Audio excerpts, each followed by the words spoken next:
చాలా మందికి ఇప్పుడు మీరు పల్లెటూరులో కూడా మీరు చూస్తుంటే సో అమ్మవారు వచ్చింది అని సో ఆ టైంలో వాళ్ళ మెంటల్ స్టేటస్ ఏ విధంగా ఉంటుంది సార్? అలానే ఈవెన్ అగ్నిగుండం మీద నడవడం కానీ పియర్సింగ్ చేసుకోవడం కానీ ఆ సిచ్యువేషన్ లో వాళ్ళకి ఎందుకు పెయిన్ అవడం కానీ అవన్నీ ఎందుకు ఫీల్ అవ్వరు సార్ వాళ్ళు? తన ఐడెంటిటీని మారుతుంది ఇక్కడ. ఓకే, కారణాలు రిలీజియస్ గా ఉండొచ్చు. దీన్నే డిసోసియేటివ్ ఐడెంటిటీ డిజార్డర్ అంటాం. నార్మల్ గా ఉన్నట్టుగా నేను ప్రాక్టీస్ చేయలేకపోతున్నాను ఈ ప్రాక్టీస్ ని. ఈ రకమైన స్టేట్ వచ్చినప్పుడే నేను పూర్తి గెయిన్స్ పొందగలుగుతాను, పూర్తి అవుట్కమ్ పొందగలుగుతాను అన్న ఒక వర్నబిలిటీకి లోన్ అవుతుంటారు. దీంతో వీళ్ళు ఆ ప్రవర్తించే తీరు దానికి కల్చరల్ గా ఈక్వల్ గా ఉన్నట్టు బిహేవ్ చేస్తున్నా కూడా బట్ ట్రామాస్ బాడీకి తగిలేస్తుంటాయి. ఓకే, మైండ్ ఏమో ఆ టైప్ ఆఫ్ యాక్టివిటీకి గురైపోతుంటారు. మేము క్లినికల్ గా చూస్తాం, దీన్ని పొజిషన్ స్టేట్స్ అంటాం.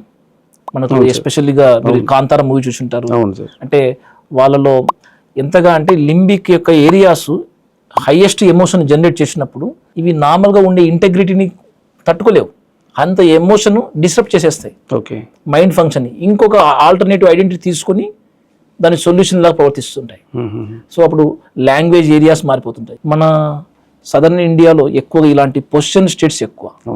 దీనివల్ల తనకు ఫిజికల్గా ట్రామా అయినా లేకుంటే దీని ప్రకారంగా వీళ్ళు మిగతా ఇంపార్టెంట్ వర్క్స్ని వీళ్ళు మిస్ చేసుకుంటున్నారు అన్నప్పుడు దీన్ని మనం ఒక సైకాట్రికల్ యాంగిల్ చూడాల్సి వస్తుంది.